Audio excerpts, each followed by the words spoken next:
Welcome to NH TV. Tamil Nadu రాష్ట్రంలో ఎన్నికల హడావిడి లేకపోతే ఎన్నికల కోసం స్టంట్లు చేయడం అప్పుడే మొదలైందా అనిపిస్తోంది. గత కొంతకాలంగా చూస్తే డిఎంకే పార్టీ ఏదో ఒక అంశాన్ని తీసుకుని బీజేపీని టార్గెట్ చేసేటువంటి ప్రయత్నం జరుగుతోందా అని అనిపిస్తోంది. ఎందుకంటే 3 లాంగ్వేజ్ పాలసీ మా మీద తీసుకొచ్చి రుద్దుతున్నారు, మాకు అవసరం లేదు, హిందీ మాకు అవసరం లేదు అని చెప్పి యాంటీ హిందీ యాజిటేషన్ ఒక ఉద్యమం తీసుకొచ్చేటువంటి ప్రయత్నం చేశారు. తర్వాత ప్రస్తుతం డీలిమిటేషన్ ప్రక్రియ గురించి మాట్లాడుతూ ఉన్నారు డిఎంకే పార్టీ నాయకులు కానీ, స్టాలిన్ కానీ, మిగతా పార్టీ నేతలందరూ కూడా. ఈ డీలిమిటేషన్ ద్వారా దక్షిణాది రాష్ట్రాలు పెద్ద ఎత్తున నష్టం జరుగుతోంది. దక్షిణాది రాష్ట్రాలకు సీట్ల సంఖ్య తగ్గిపోతుంది, చట్టసభల్లో ప్రాతినిధ్యం తగ్గిపోతుంది, మా కల్చర్ మీద దాడి చేస్తున్నారు, రకరకాలుగా సౌత్ నార్త్ అని విభజించి చూసేటువంటి ప్రయత్నం జరుగుతోందా? ఇది ఎన్నికల కోసమా లేకపోతే హక్కుల కోసమా? డిఎంకే పార్టీ చేస్తున్నటువంటి ఆరోపణల్లో, సీఎం స్టాలిన్ తమిళనాడు సీఎం చేస్తున్నటువంటి ఆరోపణల్లో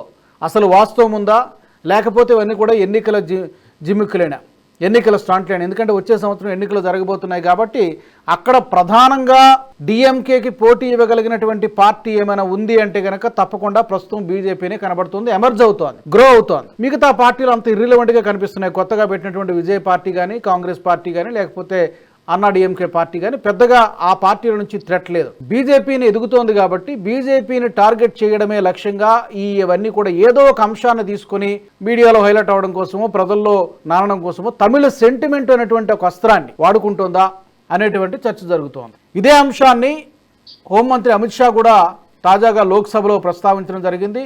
ఫైర్ అయ్యారు. డిఎంకే పార్టీ మీద చాలా ఘాటుగా వాళ్ళు చేసినటువంటి ఆరోపణలన్నిటికీ కూడా సమాధానం చెప్పేటువంటి ప్రయత్నం చేస్తారు. భాష అనేటువంటి ఒక ఆయుధాన్ని అడ్డం పెట్టుకొని తమిళనాడు సర్కార్ దేశాన్ని విభజించాలనుకుంటుందా, లేకపోతే ఈ మధ్య లిక్కర్ స్కామ్ అనేది ఒక వార్తలు వచ్చాయి, కొన్ని ఆరోపణలు వచ్చాయి, ఆ అవినీతిని కప్పిపుచ్చుకోవడానికి ప్రజల యొక్క అటెన్షన్ డైవర్ట్ చేయడానికి ఏదో ఒక అంశాన్ని తెర మీదకు తీసుకొస్తోందా తమిళనాడు సర్కార్? ఏం జరుగుతోంది తమిళనాడు రాష్ట్రంలో, తమిళనాడు కేంద్రంగా? తాజాగా దక్షిణాది రాష్ట్రాల ముఖ్యమంత్రుల భేటీ కూడా జరిగింది. ఈ తాజా పరిణామాల మీద మనతో మాట్లాడడానికి అందుబాటులో ఉన్నారు టీబీజేపీ సీనియర్ నాయకులు వేణుగోపాల్ రెడ్డి గారు.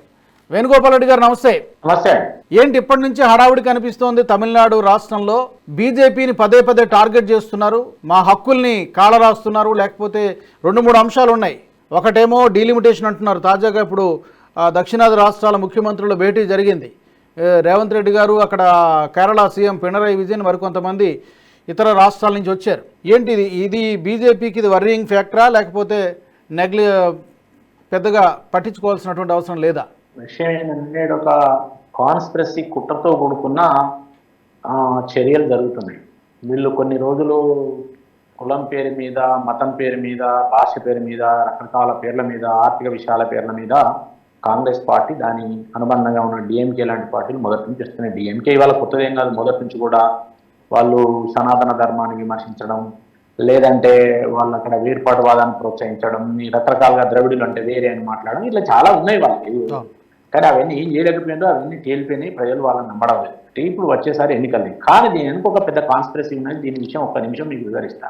ఇప్పుడు ఏంటంటే మనకు 1885లో డిసెంబర్ 28వ తారీఖు నాడు హ్యూమన్ అతను ఒక రిటైర్డ్ ఐఏఎస్ ఆఫీసర్ ఈ కాంగ్రెస్ పార్టీని ప్రారంభించాడు. ప్రారంభించి ఒక 78 మందితో ఒక కమిటీ వేసి అప్పుడు రాజకీయ, సామాజిక, ఇతరత్ర సమస్యలు ఏవైతే ఉంటాయో వాటిని పరిష్కరించేందుకు కానీ ఇది వేసిన తర్వాత మెల్లగా అది స్వతంత్రం కొరకు అది ఇన్వాల్వ్ కావడం, తర్వాత అందులో అనేక మంది దేశభక్తులు ఇన్వాల్వ్ కావడం, అప్పుడు కాంగ్రెస్ పార్టీలో సంవత్సరానికి ఒకసారి ఎన్నికలు నిర్వహించడం, తర్వాత వస్తుంటే 2 ఏళ్ళకు ఒకసారి ఉన్నోళ్ళు మళ్ళీసారి ప్రెసిడెంట్ ఉండకపోవడం బీజేపీలో ఉన్నట్టే, అట్లా పోరాడి ఆ స్వతంత్రం రావడం జరిగింది. స్వతంత్రం వచ్చినాక నెహ్రూ చేతిలో పోయింది పార్టీ, కాంగ్రెస్ పార్టీ కంప్లీట్ ఆ ఫ్యామిలీ చేతిలో పోయింది. అప్పటి నుంచి ఇప్పటి వరకు వాళ్ళ ఫ్యామిలీ చేతిలో ఉన్నది, కుటుంబం చేతిలో బందీ అయిపోయింది. సరే అది అయిపోతే అనుకుంటే మళ్ళీ నెహ్రూ, ఇందిరాగాంధీ, రాజీవ్ గాంధీ తర్వాత ఇవాళ సోనియా, రాహుల్ వచ్చిన తర్వాత ఏ ఇంగ్లీష్ వాళ్ళు అయితే ప్రారంభించిందో ఆ ఇంగ్లీష్ డిఎన్ఏని ఇవాళ ఈ పార్టీని పరిపాలిస్తుంది సోనియా రాహుల్. ఎందుకంటే వాళ్ళది ఇంగ్లీష్ డిఎన్ఏ అసలు ఆయన వాళ్ళ బ్లడ్ లో భారత డిఎన్ఏ లేనే లేదు. ఏది కాంగ్రెస్ ఇంగ్లీష్ లో డిఎన్ఏనే ఉన్నది. సోనియా గాంధీకైనా రాహుల్ గాంధీకైనా ఇంగ్లీష్ లో డిఎన్ఏనే ఉన్నది. కాబట్టి నేను ఇందిరాగాంధీ విదేశీ పెళ్లి చేసుకున్నది, వీళ్ళని రాజీవ్ గాంధీ అదే చేసుకున్నాడు, వీళ్ళని చేసుకున్న ఆ డిఎన్ఏ ఉంది. ఇప్పుడు వాళ్ళు ఏంది, ఈ దేశం పట్ల వాళ్ళకి ఏం ప్రేమ లేదు. ఈ దేశాన్ని ఇప్పుడు ఏంటంటే యూనియన్ ఆఫ్ ఇండియా అంటే విదేశాల్లో పోయి దేశం ఒకటి కాదంటాడు, Union of భారత్ States. అన్నాడు. Union of తర్వాత States. అమెరికా నుంచి చైనా నుంచి ఎంఓయూలు చేసుకుంటారు సీక్రెట్ గా. అక్కడ అమెరికా పోయి డీప్ స్టేట్ తో కుట్రలు చేస్తారు, ఫేక్ రైతుల ఉద్యమాలు సృష్టించిండ్రు. తర్వాత కులం పేరు మీద కులగణన చేయాలని కులాన్ని రెచ్చగొట్టడం, మతం పేరు మీద మతాన్ని రెచ్చగొట్టడం. ఇవాళ 22 రోజులు పార్లమెంట్ నుంచి పెట్టిపోయి అక్కడ వియత్నాంలో కుట్రలు చేస్తున్నాడు. ఇట్లా వీళ్ళు అనేక రకాల కుట్రలు చేస్తూ ఇండి కూటమిలో ముఖ్య భాగస్వామి అయిన డిఎంకే కూడా ఇందులో భాగస్వామి. ఇప్పుడు ఆడ డిఎంకే అయిన తర్వాత ఈ రాహుల్ గాంధీ, ఈ విదేశీ ప్రేరిత శక్తులు వీళ్ళంతా కలిపి దేశాన్ని అస్థిరం పాలు చేసినందుకు, ప్రజలలో డివిజన్ తీసుకొచ్చేందుకు రకరకాల ఎత్తుగడలు చేస్తున్నారు. ఇప్పుడు దాంట్లో ఎత్తుగడల్లో అనేక ఎత్తుగడలు వీగిపోయినాయి, ప్రజల అప్రమత్తంగా ఉంది. కానీ ఇప్పుడు 2 సంవత్సరాల తర్వాత ఇప్పుడు ఏదైతే వాళ్ళు మాట్లాడుతున్నారో, మాట్లాడే విషయం ఏదైతే ఉన్నదో ఇప్పుడు లేదని. ముందు కులగణన జరగాలి, 2006లో కులగణన ఉన్నది, 26లో 27లో డీలిమిటేషన్ ఉన్నది. ఇంతవరకు బీజేపీ వాజ్పేయి ఉన్నా 11 సంవత్సరాలు మోడీ ఉన్నా డీలిమిటేషన్ మొదటి కాంగ్రెస్ కాదు సార్. ఇప్పుడు వేణుగోపాల్ రెడ్డి గారు, ఇప్పుడు మీరు చెప్పిన దాన్ని బట్టి ఇప్పుడు డీలిమిటేషన్ చేయాలి అంటే పునర్విభజన, నియోజకవర్గాల పునర్విభజన చేయాలంటే దానికంటే ముందు జరగాల్సింది సెన్సస్ జరగాలి, జనాభా గణన చేపట్టాలి. ఇది ఏది లేకుండా ఇప్పుడు ఇప్పటి నుంచి వీళ్ళు గగ్గోలు పెట్టడం వెనక ఆంతర్యం ఏంటి? ఇప్పుడు ఎన్నికల కోసం హడావిడి చేస్తున్నారా? అదే నేను చెప్తున్నా. ఇప్పుడు తమిళనాడులో వచ్చే మార్చిలో ఎన్నికలు ఉన్నాయి.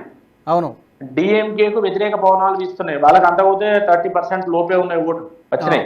అయితే వాళ్ళు ఇప్పుడు ఎన్నికలు ఉన్నాయి కాబట్టి అక్కడ ఓడిపోయే పరిస్థితి ఉన్నది. కాబట్టి బీజేపీకి మొన్న మంచి పార్లమెంట్ లో 12% ఓటు వచ్చింది. మళ్ళీ ఇవాళ వాళ్ళు ఎక్కడ పొత్తులు కలిస్తే ఇక్కడ మళ్ళీ మేము ఓడిపోతాం అనే దాని మీద వాళ్ళు ఏదో ఒకటి తయారీ అన్నట్టు చేశారు. అసలు ఇప్పుడు డీలిమిటేషన్ మళ్ళీ 2026 వీళ్ళ తమిళనాడు ఎన్నికలు అయినా ఇంకా సంవత్సరం ఉంటుంది. ఆ తర్వాత అసలు 2 ఏళ్ల పొరవు జరగబోయేదని ఇప్పుడు మాట్లాడేది నాకు అర్థం కాలేదు.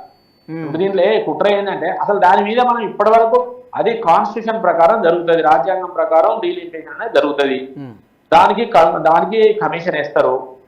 ముందైతే జనగణన కావాలి, జనగణన అయినాక దాని నుంచి జరుగుతుంది. 33% మహిళా రిజర్వేషన్ బిల్ ఆమోదమై ఉన్నది, దాన్ని ఇంప్లిమెంట్ చేస్తారు. అప్పుడు వచ్చినప్పుడు ఏదైనా వాళ్ళకి సమస్య ఉంటే మాట్లాడితే పార్లమెంట్ లో చర్చ నడుస్తుంది, మాట్లాడితే అర్థం. కానీ ఇప్పుడు వీళ్ళు ఈ కొంతమంది కాంగ్రెస్ కు సంబంధించిన 2 రాష్ట్రాలు, కమ్యూనిస్ట్ సంబంధించిన రాష్ట్రం వీళ్ళు కలిసి ఈ డీలిమిటేషన్ గురించి ఇంక 25 ఏళ్ళు 30 ఏళ్ళు దీన్ని పోస్ట్ పోన్ చేయాలి, ఇప్పుడు ఉన్నటువంటి మాట్లాడుతున్నారు. అసలు చర్చకే రానప్పుడు ప్రభుత్వం ఏం జవాబు చెప్తుంది? ఈ ఎన్నికలకు కాదు కదా. అంటే తమిళనాడులో ఆయన మీద ఈడీ కుంభకోణాలు, ఈడీ క్రిమినల్ కేసులు ఫైల్ చేయడం, కరప్షన్ కేసులు ఫైల్ చేయడం, ఆధారాలు దొరకబడడం, ఇవన్నీ లిక్కర్ కేసు రావడం, ఎన్నికలు వచ్చే ముందు వీళ్ళకు నెగటివ్ ఉండడం, ఇవన్నిటిని బేస్ చేసుకొని పబ్లిక్ ఒక మూడ్ను డైవర్ట్ చేస్తున్నారు. భాష పేరు మీద మాట్లాడుతూ అది పార్లమెంట్ లో తేలిపోయింది. భాష పేరు మీద ఎక్కడ కూడా బలవంతంగా ఇండియన్ పెట్టమని చెప్పలేదు. నీ లాంగ్వేజ్ లో నీ ఇష్టం ఉంటే పెట్టుకోవాలి, థర్డ్ లాంగ్వేజ్ ఇంకేదైనా XYZ పెట్టుకుంటే మేము ఉర్దూ పెట్టుకోరా అన్నది అయిపోయింది. అది బంద్ పెట్టింది. ఇప్పుడు అది అయిపోయింది. అది మా తెలంగాణ అంటారు. ఆ భాష పేరు మీద తెలంగాణ మాట, హిందీ భాష అంటే తెలంగాణ తంటారు పట్టుకొని, కర్ణాటక అనలేరు. కాబట్టి ఇవన్నీ ఫేక్ గా లేపడం, ఎక్కడ వీలున్నాయి అక్కడ లేపి పబ్లిక్ ను కన్ఫ్యూజ్ చేయడం. అయితే ఇవాళ దేశమంతా తమిళులు విస్తరించి ఉన్నారు. తమిళనాడుకు వీళ్ళు సౌత్ నార్త్ డివిజన్ తీసుకొస్తారు. ఎక్కడండి ఇప్పుడు సౌత్ లో డెవలప్ అయినంత నార్త్ లో కాలేదు. నార్త్ నుంచి బీహార్ నుంచి, ఉత్తరప్రదేశ్ నుంచి, బెంగాల్ నుంచి, ఒరిస్సా నుంచి వలసలు వస్తున్నారు సౌత్ కు, హైదరాబాద్ కు, చెన్నైకి, లేదంటే బెంగళూరుకు, ఇంకా ఇతరత్ర ప్రాంతాలకు, ఆంధ్రకు అనేది రోజు వాళ్ళు పనులు చేస్తున్నారు. వాళ్ళకి అక్కడ ఉపాధి లేదు. ఇక్కడ డెవలప్ అయింది, అక్కడ డెవలప్ కాలేదు. కాబట్టి నిధులు అనేది ఏదైనా వస్తే అది చట్టం ప్రకారం ఆర్థిక సంఘం ఇంతకుముందు కాంగ్రెస్ ఇచ్చి గట్నే వస్తున్నాయి. మోడీ వచ్చినాక 10% పెంచండు, 42 పెంచండు. ఈ రకంగా ఆర్థికంగా మనం జిఎస్టీ తీసుకొచ్చి ఇవన్నీ చేసినాక మనకు సంపద పెరిగింది. సంపద పెరిగినాక వీళ్ళు ఇష్టారాజ్యంగా అధికారం కొరకు ఫ్రీబీస్ ఇచ్చి నిధులను దుర్వినియోగం చేసి అప్పుల పాలు చేసి మళ్ళీ కేంద్రం మీద నెట్టి వీళ్ళు అమలు చేయలేక కేంద్రం మీద నెట్టడం, ప్రజలను మభ్యపెట్టడం ఇవి జరుగుతున్నాయి. వీళ్ళు ఎవరు కేంద్రాన్ని అడిగి హామీలు ఇచ్చిందా?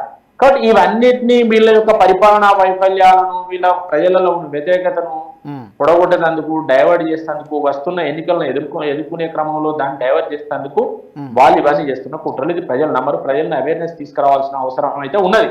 ఎందుకంటే ఇవాళ రాహుల్ గాంధీ కంప్లీట్ గా డివైడ్ అండ్ రూల్, ఇంగ్లీష్ లో ఏదైతే డివైడ్ అండ్ రూల్ పెట్టినా ఆ డివైడ్ అండ్ రూల్ ఇప్పుడు కొనసాగుతున్నది దేశంలో. దేశాన్ని 3 ముక్కలు చేసినారు డివైడ్ అండ్ రూల్ మీదే. మీకు పంజాబ్ ఆ రోజు నాడు బెంగాల్ విభజన చేసిండ్రు. బెంగాల్ విభజన చేస్తేనే కదా 1930లో సంపూర్ణ స్వాతంత్ర ఉద్యమం ప్రకటించి గాంధీ. అయినా కూడా ఆ తర్వాత మళ్ళీ దేశం 3 ముక్కలైంది. మళ్ళీ కాశ్మీరీస్ రావణ కాష్టం లాగా ఆ కాశ్మీర్ ఇష్యూను మోదీ వచ్చినకో ఒక కొలికి తీసుకొచ్చి ఆ 370ని మళ్ళీ మేము తెస్తామని మళ్ళీ మాట్లాడతారు వాళ్ళు. తర్వాత ఈశాన్య రాష్ట్రాలలో పొగబెట్టే ప్రయత్నం చేస్తారు, అక్కడ కంట్రోల్ చేసే టైంలో మళ్ళా ఒకటి చేస్తారు. అన్ని కుట్రలతో చేసుకుంటా, అటు ఈశాన్యంలో ఒకటి, ఇటు కాశ్మీర్ దగ్గర ఒకటి, ఇక్కడ ఒకటి, సౌత్ లో ఒకటి, నార్త్ లో ఒకటి, ఏదో ఒకటి రగిలించుకుంటూ వీళ్ళు ప్రజలను విభజించాలి, కులం పేరు మీద విభజించాలి, మతం పేరు మీద విభజించాలి, ప్రాంతం పేరు మీద, భాష పేరు మీద విభజించి మొత్తం మీద దేశాన్ని అస్థిరత్వం పాలు చేయాలి అధికారం కొరకని కుట్రలతో వీళ్ళు చేస్తున్నారు తప్ప, నీ చేతిలో అధికారం ఉన్నది, నువ్వు మంచిగా పరిపాలించి ప్రజల మరణ పొంది మళ్ళీ అధికారం ఎవరు అడుకుంటారా? ప్రజాస్వామ్యంలో ప్రజలే కదా ఎన్నుకునేది. నీకు రాజ్యాధికారాన్ని ఎవరు అడ్డుకునేది లేదు. ప్రజలను అడ్డుకుంటూ వస్తావు, లేకపోతే రావు. బీజేపీ అయినా వాళ్ళైనా. బీజేపీ ఇవ్వాలి ఏంది? సౌత్ లో బీజేపీ లేదా? దేశాన్ని ఒక యూనిట్గా చూస్తుంది బీజేపీ. జాతీయ భావం ఉన్న బీజేపీ జాతిని ఒకటిగా చూస్తుంది. ఇవాళ కర్ణాటకలో బీజేపీ ప్రభుత్వం వచ్చింది, మొన్నటిదాకా ఉండే. ఇప్పుడు మేము అపోజిషన్ ఉన్నాం ఆడ. గతంలో 28కి 25 సీట్లు వచ్చినాయి, ఇప్పుడు కూడా 17 సీట్లనే మిత్రపక్షంతో కలుపుకొని దాదాపు 20 సీట్లు ఉన్నాయి. మరి ఇక్కడ కూడా తెలంగాణ 8 సీట్లు ఉన్నాయి. ఆంధ్రలో ఇవాళ రూలింగ్ లో ఉన్నాం, అక్కడ కూడా మెజార్టీ సీట్లు మిత్రపక్షం సీట్లతో కలుపుకొని బీజేపీ మెజార్టీ ఉన్నది. కేరళలో 18% ఇవాళ 18 అంతదాకా పోయింది. ఇప్పటి వరకు ఆడ కూడా పెరుగుతున్నది. తమిళనాడులో పెరుగుతున్నది. తమిళనాడులో ఒకప్పుడు ఏఐడిఎంకేతో గవర్నమెంట్ ఫామ్ చేసిన, డిఎంకేతో కూడా గవర్నమెంట్ ఫామ్ చేసిన వాజ్పేయి గారు. కాబట్టి నేను ఏమంటున్నా అంటే, సౌత్ లో బీజేపీ, సౌత్ కి ఏమైనా వ్యతిరేక, సౌత్ లో బీజేపీ లేదా, సౌత్ లో బీజేపీ విస్తరిస్తలేదా, సౌత్ లో బీజేపీ అధికారం రాలేదా కొన్ని స్టేట్లలో? కాబట్టి సౌత్ నార్త్ అనే విభేదం ఏదైతే ఉన్నదో మనం సృష్టించకూడదు. ఇప్పుడు డెవలప్మెంట్ విషయం వచ్చినప్పుడు నార్త్ సౌత్ డెవలప్ ఎక్కువైంది. కాబట్టి మేము జనాభా తగ్గించుకునే జనాభా తగ్గని కాడ వాళ్ళు అవస్థలు పడుతున్నారు. కాబట్టి ఇలా జనాభా తగ్గుదల అనేది అంతటా ఒకే చట్టం కామన్ సివిల్ కోడ్ తీసుకురావాలంటే వీళ్ళే మళ్ళీ వ్యతిరేకిస్తారు. ఇప్పుడు ఈ జనాభా పెరగాలి అని చెప్పి పిల్లల వీళ్ళే చెప్తాను, కామన్ సివిల్ కోడ్ తీసుకొస్తామంటే మళ్ళీ వీళ్ళే వ్యతిరేకిస్తారు. మరి కామన్ సివిల్ కోడ్ ఎందుకు తీసుకొస్తామంటాను అంటే, నీకు ఒక మతం పేరు మీద కొంతమంది బహుభార్యత్వము ఇష్టారాజ్యంగా పిల్లలు కంటుంటే మరి దాన్ని ఎందుకు మాట్లాడారు వీళ్ళు? దాన్ని బీజేపీ చెప్తే దాన్ని సమర్థించారు, దాన్ని వ్యతిరేకిస్తారు. మళ్ళీ ఆడ జనాభా పెరిగింది అంటారు, ఇక్కడ జనాభా పెరగలేదంటారు. అంటే వాళ్లకు ఎటు కత్తి పదంటే అటు వాడాలనేదే తప్ప వాళ్ళకు ఒక సిద్ధాంతం లేదు, ఏది లేదు. అధికారమే లక్ష్యంగా రాజకీయ ప్రేరితులను మాట్లాడడం, అవసరమైతే విచ్ఛిన్నకర మాటలు మాట్లాడడం, ప్రజలను రెచ్చగొట్టడం, సౌత్ నార్త్ అనే డివిజన్ తీసుకురావడం. ఎక్కడండి సౌత్ నార్త్ ఉంటావా? కాంగ్రెస్ ఎక్కడ ఉన్నదండి? ఇప్పుడు తమిళనాడులో కాంగ్రెస్ వస్తుంది ఏంటంటే, ఇవాళ కేరళలో కూడా ఇవాళ ఈయన కమ్యూనిస్టుల పని అయిపోయింది. నెక్స్ట్ వాళ్ళు కమ్యూనిస్టులు హిందుత్వం మాట్లాడుతున్నారు. ఇక ఒకటి నేనేమంటున్నా అంటే, ఈ రకంగా వాళ్ళు సౌత్ నార్త్ పేరు మీద డివిజన్ తీసుకొచ్చి ఇంకా 2 ఏళ్లకు ఉండే డీలిమిటేషన్ ఇప్పుడే మాట్లాడి ప్రజలలో రేపు రాబోయే ఎన్నికలలో వాళ్ళకి అనుకూలంగా మలుచుకునేది చేస్తే కుట్రలను తమిళనాడు ప్రజలు తిప్పికొడతారు, తర్వాత అన్ని రాష్ట్రాల ప్రజలు రీసెంట్ గా ఏదున్నా రాజ్యాంగం ప్రకారమే నడుస్తుంది. ఎస్, ఇప్పుడు ఈ మధ్యనే మూడ్ ఆఫ్ ద నేషన్ సర్వేలో ఒక ఛానల్లో నిర్వహించినటువంటి mood of the nations, India today అనుకుంటా, ఆ మూడ్ ఆఫ్ ద నేషన్ సర్వేలో ఇప్పుడు కనుక ఎన్నికలు జరిగితే ఏ పార్టీకి ఎంత పర్సంటేజ్ వస్తుంది అనేటువంటి దాంట్లో గత లోక్సభ ఎన్నికలకి ఇప్పటికీ బీజేపీకి వచ్చేటువంటి ఓట్ పర్సంటేజ్ పెరిగిందన్నట్టుగా ఆ సర్వేలో చెప్పడం జరిగింది. ఈవెన్ తమిళనాడులో కానీ కేరళలో కూడా కొంత పెరుగుతోంది. బహుశా ఈ ఫ్యాక్టర్స్ అన్నీ కూడా ఏమైనా ఆ పార్టీని కలవరబెడుతున్నాయా డిఎంకేకి? కంపల్సరీ. ఇప్పుడు వాళ్ళు ఏం చేస్తారంటే, రాజకీయంగా ప్రజలను మూడు డైవర్ట్ చేసే ప్రయత్నం చేసి బీజేపీని శత్రువుగా గురించే ప్రయత్నం చేస్తున్నారు. ఇది నంబర్ 1. నంబర్ 2 ఏంటంటే, వాళ్ళు ఏ లెక్క చెప్పినా కూడా సౌత్ లో 5 రాష్ట్రాలు ఉన్నాయి. 5 రాష్ట్రాలు కలిపి 130 సీట్లు ఉన్నాయి. జనాభా 24 కోట్లు 25 కోట్ల కంటే ఎక్కువ లేదు. అంటే తెలంగాణ, ఆంధ్రప్రదేశ్ పాత 2011 సెన్స్ అంటే 7 కోట్స్, తర్వాత అక్కడ ఒక 6 కోట్లు, తమిళనాడు 6 కోట్లు, అక్కడ కేరళలో 4 కోట్లు, ఇక్కడ ఒక 6 కోట్లు, మొత్తం అంతా 24 కోట్లు ఉంటాయి. 24 కోట్ల 130 సీట్లు ఉన్నాయి ఇప్పుడు పార్లమెంట్ సీట్లు. ఒకటి మీకు చెప్తున్నా. మరి 25 కోట్ల జనాభా ఉన్న ఉత్తరప్రదేశ్లో 80 సీట్లు ఉన్నాయి. ఎవరికి ఎక్కున్నట్టు సీట్లు? మీకు ఉదాహరణ చెప్తున్నాను, ఎవరికి ఎక్కున్నట్టు. ఇప్పుడు అండమాన్ నికోబార్ దీవులు ఉన్నాయి. అండమాన్ నికోబార్ దీవులకు 60,000 జనాభా ఉన్నది. అందరూ కొడితే మన హైదరాబాద్ డివిజన్ అంతా కాదు, కానీ దానికి ఒక పార్లమెంట్ ఉంది. ఎందుకంటే అక్కడ ఉన్న సిచ్యువేషన్ అలా అంత జనాభా లేదు కాబట్టి దాన్ని వేరే చేయలేము, ఇంకో దాంట్లో కలపలేదు. ఇప్పుడు కాంగ్రెస్ అప్లై చేసిందే. ఇప్పుడు ఒక డౌట్ సార్, కాంగ్రెస్ అప్లై చేసిందే. ఇప్పుడు అట్లా అనుకుంటే కాశ్మీర్ లో పక్కన ఇంకో కేంద్రపాలిత ప్రాంతం ఉంది, ఇది అక్కడ 1,25,000 జనాభా ఉంది. అక్కడ ఒక పార్లమెంట్ ఉన్నది. ఇప్పుడు కేంద్రపాలిత ప్రాంతం కాశ్మీర్ నుంచి విడదీసి పెట్టింది చూడండి. అయితే ఈ రకంగా మనకు దేశంలో వివిధ ప్రాంతాలలో వివిధ రకాల పరిస్థితుల్లో ఉన్నాయి, దాన్ని బట్టి చేశారు. ఇప్పుడు కూడా అందరిని సంప్రదించి రాజ్యాంగం ప్రకారం కమిషన్ వేసే చేస్తారు. బీజేపీ ఏ రకం అయితే అది రాలేదు, వచ్చినప్పుడు మాట్లాడడం తప్పులేదు అని నష్టం జరుగుతుంది. కానీ ఇవాళ ప్రజలు ఎన్నికలు అని చెప్పి 2 ఏళ్ల ముందు ఇప్పుడే వాళ్ళ ఎన్నికల ముందే రెచ్చగొట్టి పాపం కట్టుకోవాలని చూడడం ఏదైతే ఉందో ఇది కరెక్ట్ కాదు. అయితే ఇప్పుడు ఏంటంటే జనాభా ప్రాతిపదికన చూసుకున్నప్పుడు సౌత్కి ఎక్కువ సీట్లు ఉన్నాయి. సౌత్కి అయినా కూడా ఎవరు మాట్లాడతలేదు, బీజేపీ మాట్లాడతలేదు, తక్కువ మాట్లాడతలేదు. అది జనాభా ఎప్పటికీ స్థిరంగా ఉండదు, మారుతుంటుంది. ఇవాళ ఉన్నప్పుడు ఇవాళ చేసినప్పుడు మళ్ళీ రేపు మారుతుంది. ఇప్పుడు చూడండి, ఇక్కడ 38,000 మల్కాజ్గిరిలో 38,000 ఓట్లు ఉన్నాయండి. 38,000 పెద్ద ఎంపీ. కానీ డీలిమిటేషన్ చేసినప్పుడు ఆయన ఓట్లు లేవు, మైగ్రేట్ అయ్యి ఎన్రోల్ చేసుకున్నారు. ఇదే రాష్ట్రంలో ఎక్కడి నుంచో కాదు. కాబట్టి ఇప్పుడు మారుతుంటాయి. ఇప్పుడు డీలిమిటేషన్ అనేది ఓన్లీ జనాభా ప్రాతిపదికన మాత్రమే జరుగుతుందా, ఇంకా ఏమైనా అదర్ ఫ్యాక్టర్స్, ఇంకా ఇతర అంశాలు ఏమైనా? వాళ్ళొక 5-6 పారామీటర్స్ ఉన్నాయి అందులో. అది ఇప్పుడు హిల్ బార్డర్ స్టేట్స్ ఉన్నాయి, వైశాల్యం ఎక్కువ ఉంటుంది, జనాభా తక్కువ ఉంటుంది. ఇప్పుడు వైశాల్యం తమిళనాడు ఆంధ్రప్రదేశ్ కంటే ఎక్కువ వైశాల్యం ఉంటుంది, ఉత్తరాఖండ్ కన్నడ 5 సీట్లు ఉన్నాయి. జనాభా కూడా తక్కువ ఉంటుంది చెప్తున్నా. వైశాల్యం చూసుకుంటే మరి ఉత్తరప్రదేశ్ అంత ఉంటుంది, అది కూడా 5 సీట్లు ఉన్నాయి చెప్తున్నా. కేవలం జనాభా ఒక్కటే కాదు, జనాభా ఒక్కటే కాదు, వైశాల్యం ఒకటే కాదు.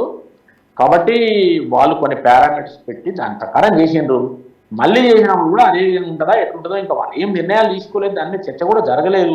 అది ఇప్పుడు లేదు కొడుకు సోదరులు అంటే ఇప్పుడు నీకు ఇంకా ఎట్లా చెప్తారు? ఇప్పుడు దాని జనాభా లెక్కలే కాలేదు. కాకముందు నీ అభిప్రాయం చెప్పు, సెంట్రల్ చెప్పాలి, ప్రధానమంత్రి చెప్పాలి, ఏం చెప్తాడు ఆయన? ఎట్లా చెప్తారు చెప్పండి? అదే ఇప్పుడు లాజికే లేదు కదా. ఇప్పుడు ఎన్నికల తర్వాత జరగబోయేది ఇప్పటి నుంచి గగ్గోలు ఎందుకు పడి? ఇప్పుడు ఎక్సర్సైజ్ మొదలు కాలేదు, కమిషన్ వేయలేదు, దానికంటే నేను చెప్తున్నా ఇది అంతా ఒక కాన్స్పిరసీతో కూడుకొని, కుట్రతో కూడుకొని ప్రజలను మభ్యపెట్టేందుకు, ప్రజలలో డివిజన్ తీసుకొచ్చేందుకు చేసే ప్రయత్నాలే తప్ప, రాజకీయ పబ్బం గడుపుకునే ప్రయత్నమే తప్ప ఇది కుట్రపూర్తమైందే తప్ప ఏమీ లేదు. అసలు ఇప్పుడు జనాభా లెక్కలు కానప్పుడు నేను డీలిమిటేషన్ ప్రస్తావన ఎక్కడ చెప్పండి? అదే అంటున్నాను నేను కూడా. అది కూడా తెలియదు. మళ్ళీ ఇది వరకు పాత ఉండని ఆ జనాభాను లెక్కలు చేసి ఆ ఉన్న సీట్లకే ఉన్న జనాభాను డివైడ్ చేస్తారా కూడా మనకు తెలియదు. అది ఏ నిర్ణయమో తీసుకోలే. ఇప్పుడు తీసుకోకముందే వీళ్ళు ఒక కోయిల ముందే ఎందుకు కూస్తున్నారు వీళ్ళు అంటే వీళ్ళ యొక్క ప్రజా వ్యతిరేకతను ఎదుర్కోలేక దాన్ని తమిళనాడులో ఉన్న దాన్ని ఈ సౌత్ పేరు మొత్తం రుద్ది వీళ్ళందరినీ కలిపి ఈ సౌత్లో ఏంటంటే 2 దిక్కుల కాంగ్రెస్ ఉన్నది, ఒక దిక్కు కమ్యూనిస్టులు ఉన్నారు. కాబట్టి వీళ్ళతోని పబ్బం గడుపుకునే ప్రయత్నం అంతా ఒక కుట్రతో కూడుకున్నది. ఇప్పుడు ఇది దీనివల్ల ఏదేమి లేదు, ఇది ప్రజలు కూడా పట్టించుకోరు. ఇప్పుడు వాస్తవంగా కూడా ఎక్కడ కూడా దీని మీద చర్చ లేదు, ఇంకా కులగణనే జరగలేదు, జనాభా లెక్కలు జరగలేదు. పార్టీ కూడా ఇంకా 2 ఏళ్ల దాకా దీని ప్రస్తావన ఏముండదు. ఇదంతా కూడా వీళ్ళు తమిళనాడు ఎన్నికలు దృష్టి పెట్టుకొని చేస్తున్నారు. అదే ఆ మధ్య ఇంకొక సోషల్ మీడియాలో క్యాంపెయిన్ తీసుకొచ్చారు, గెట్ అవుట్ మోదీ అని చెప్పి ఒక సోషల్ మీడియాలో పెద్ద క్యాంపెయిన్. అంటే తమిళ్ సెంటిమెంట్ను లేదా అయితే తమిళనాడు ప్రజలు మున్పట్లా లేరండి. ఇప్పుడు అందరు చదువుకుంటున్నారు. ఇవాళ ఏంటంటే ప్రజలు ఏ ప్రాంతాలైనా తీసుకోండి, దేశంలో ప్రపంచంలో అందరూ సోషల్ మీడియా చూస్తున్నారు, చదువుకుంటున్నారు, దేశం ప్రపంచం అర్థమవుతున్నది. అంతేగాని రాజకీయ నాయకులు ఏది పడుతుంది రెచ్చగొట్టి చెప్తే దాన్ని నమ్మి వాళ్ళు వాళ్ళ వెనకబడిపోయే పరిస్థితుల్లో ప్రజలు లేరు. ఇప్పుడు మున్పట్లాగా లేరు. వెనకటి మోడల్లో మనం ఏది పడుతుందని చెప్పి అబద్ధాలు చెప్పినా లేకపోతే లేనిపోని ఆరోపణలు చేసినా, ఏది చేసినా, కుట్రలు చేసినా కూడా ప్రజలు నమ్ముతారు. మనం చెప్పినట్టు ఇంటరని అది ఏం లేదు. ఇప్పుడు అంతా సెంటిమెంట్ నవ్వుతూ ఈస్ట్ వెస్ట్ నార్త్ సౌత్ లేకపోతే కులాలు మతాలు ఇవన్నీ అన్నెసరీగా వాళ్ళు చెప్తున్నారు. కానీ అవన్నీ లేవు, ఆ సెంటిమెంట్స్ ఏముంటాయి. ఇప్పుడు వాళ్ళు ప్రతి ఒక్కరు కూడా మనం ఎట్లా చదువుకోవాలి, ఎట్లా డెవలప్ కావాలి, ఎట్లా ఎంప్లాయ్మెంట్ రావాలి, ఎట్లా ఆర్థికంగా డెవలప్ కావాలని ఆలోచిస్తున్నారు. కాబట్టి ఇదంతా కూడా డెవలప్మెంట్ యుగం, పోటీ యుగం. అంతే తప్ప ఈ పిచ్చి ఆలోచనతో పిచ్చి కుట్రలలో పడే పరిస్థితి అయితే లేదు. ఇంకోటి ఏంటంటే ప్రజాస్వామ్యంలో ఎవరైనా ప్రజలు ఓటేస్తేనే కదండి కేంద్రమైన రాష్ట్రమైన మరి అట్లాంటప్పుడు ఇంకేమున్నది? నువ్వు ప్రజలు మెప్పించుకుంటే అయిపోతుంది. ఎవరైనా కూడా బీజేపీ పెరుగుతున్నది కాబట్టి బీజేపీ మీద కుట్ర. ఇప్పుడు సౌత్లో బీజేపీ లేదా? ఇప్పుడు సౌత్లో నీకు కర్ణాటక రాజ్యం చేయలేదా? ఆంధ్రప్రదేశ్లో నీకు రాజ్యం చేయలేదా? ఇక్కడ కూడా మొత్తం ఉమ్మడి ఆంధ్రప్రదేశ్లో బీజేపీ పొత్తులో ఒక తెలుగుదేశం పార్టీ పరిపాలించలేదా? కానీ వాళ్ళు అనవసరమైన విషయాలు మాట్లాడుతున్నారు. ఇది అంతా నిలబడదు. ఇది వాళ్ళేదో పబ్బం గడుపుకుంటారు. ఇంత దీనివల్ల ప్రజలు రెచ్చగొడితే ప్రజలు రెచ్చిపోయే పరిస్థితి ఉంటుంది. వాస్తవాలు ప్రజలు గమనిస్తారు. భారతీయ జనతా పార్టీ దాన్ని తిప్పికొడుతుంది. Okay, thank you very much Venugopal Reddy garu, ధన్యవాదాలు. వ్యూయర్స్ని కూడా మా ప్రేక్షకులను కూడా ఒకటే అడుగుతున్నా, ఈ అంశానికి సంబంధించి డిఎంకే చేస్తున్నటువంటి ఆరోపణల్లో ఏమైనా వాస్తవం ఉందని మీరు అనుకుంటున్నారా? ఏది ఈ హిందీని బలవంతంగా రుద్దుతున్నారనేటువంటి విషయం కావచ్చు, డీలిమిటేషన్ విషయం కావచ్చు, ఇంకా అనేకమైనటువంటి విషయాల్లో కేవలం ఎన్నికల కోసమే ఈ స్టంట్లన్నీ చేస్తోందా డిఎంకే పార్టీ, లేకపోతే నిజంగా తమిళనాడు ప్రజల మీద ఏమైనా ప్రేమ ఉందా స్టాలిన్ సర్కార్కి? మీరేమనుకుంటున్నారు? మీ అభిప్రాయాలను తప్పకుండా కామెంట్ రూపంలో తెలియజేయండి. బీజేపీ చెప్తున్న దాంట్లో, అమిత్ షా గారు లోక్సభలో మాట్లాడిన దాంట్లో వాస్తవం ఉందా? స్టాలిన్ సర్కార్ చెప్తున్న దాంట్లో వాస్తవం ఉందా? ఇదంతా డిఎంకే సర్కార్ కేవలం ఎన్నికల కోసమే చేస్తుందని చెప్పి బీజేపీ నాయకులు అంటున్నారు. మీ అభిప్రాయాలను తప్పకుండా కామెంట్ రూపంలో తెలియజేయండి. ఈ వీడియో నచ్చినట్లయితే లైక్ చేయండి, షేర్ చేయండి, బెల్ బటన్పై క్లిక్ చేయండి. అలాగే NHTV గ్రూప్ ఆఫ్ ఛానల్స్ని సబ్స్క్రైబ్ చేసుకోండి. జాతీయవాద జర్నలిజాన్ని ప్రోత్సహించండి. జై హింద్. ఈ వీడియో మీకు నచ్చినట్టయితే లైక్ చేయండి, 10 మందికి షేర్ చేయండి. అలాగే కామెంట్ల రూపంలో మీ అభిప్రాయాలను మాతో పంచుకోండి. Nationalist hub group of channels ను సబ్స్క్రైబ్ చేసుకుని తెలుగునాట జాతీయవాద జర్నలిజాన్ని ప్రోత్సహించండి. ఈ వీడియో కింద ఉన్న బెల్ ఐకాన్ పై క్లిక్ చేయడం మర్చిపోవద్దు.